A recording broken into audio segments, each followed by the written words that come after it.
దేశం గర్వించదగ్గ ఒక గొప్ప మహోన్నతమైనటువంటి వ్యక్తిని కోల్పోయిందని వేములవాడ నియోజకవర్గ యూత్ కాంగ్రెస్ పార్టీ అధ్యక్షులు నాత నవీన్ తీవ్ర దిగ్భ్రాంతి వ్యక్తం చేశారు. పట్టణంలోని నంది చౌరస్తా వద్ద కొవ్వొత్తులతో 2 నిమిషాల పాటు మౌనం పాటించి ఆయన చిత్రపటానికి ఘన నివాళులు అర్పించారు. ఈ సందర్భంగా ఆయన మాట్లాడుతూ దేశాన్ని తీవ్రమైన ఆర్థిక ఇబ్బందుల నుంచి గట్టెక్కించిన మహా ఆర్థిక మేధావి అన్నారు. కేంద్ర ఆర్థిక మంత్రిగా మన్మోహన్ సింగ్ చేసిన సేవలు దేశం ఎన్నటికీ మర్చిపోదని గుర్తు చేశారు.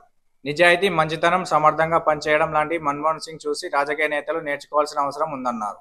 ఈ కార్యక్రమంలో జిల్లా సెక్రటరీ నాగమురళి, వేములవాడ పట్టణ అధ్యక్షులు చిట్ల శ్రీనివాస్, రూరల్ మండల అధ్యక్షుడు రోమాల ప్రవీణ్, మేడిపల్లి మండల అధ్యక్షుడు ఉమ్మడి Ravi, general secretary NRM Sagar, పెంట శ్రీకాంత్, ఇర్ఫాన్, సత్యం, అజయ్, రమేష్, అశోక్, వంశీ, నరేష్, ఉదయ్, చందు పెద్ద ఎత్తున యూత్ కాంగ్రెస్ కార్యకర్తలు పాల్గొన్నారు. ప్రధానమంత్రి మన్మోహన్ సింగ్ గారు మరణించడం చాలా బాధాకరం. ఏదైతే ఈ దేశంలో ఆర్థిక వ్యవస్థ దీనస్థితిలో ఉన్నప్పుడు కూడా ఆర్థిక వ్యవస్థను మెరుగుపరిచిన ఒక గొప్ప మహానుభావుడు ఈరోజు మన మధ్యలో లేకపోవడం చాలా బాధాకరం అని చెప్పేసి భావిస్తూ ఉన్నాం. ఈరోజు వేములవాడ నియోజకవర్గ యూత్ కాంగ్రెస్ ఆధ్వర్యంలో ఆ గొప్ప మహానుభావుడికి క్యాండిళ్లతో నివాళులు అర్పించడం జరిగింది.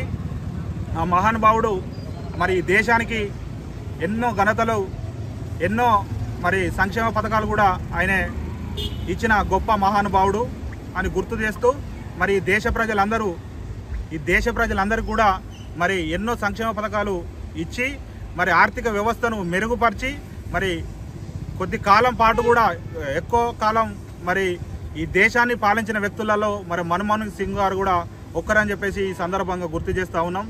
నిజంగా ఆయన మన్మోహన్ సింగ్ గారు ఈ దేశానికి చేసిన సేవలను గుర్తు చేసుకుంటూ మన్మోహన్ సింగ్ గారు మన మధ్యలో లేకపోవడం చాలా బాధాకరం అని చెప్పేసి ఈ సందర్భంగా తెలియజేస్తూ ఉన్నాం.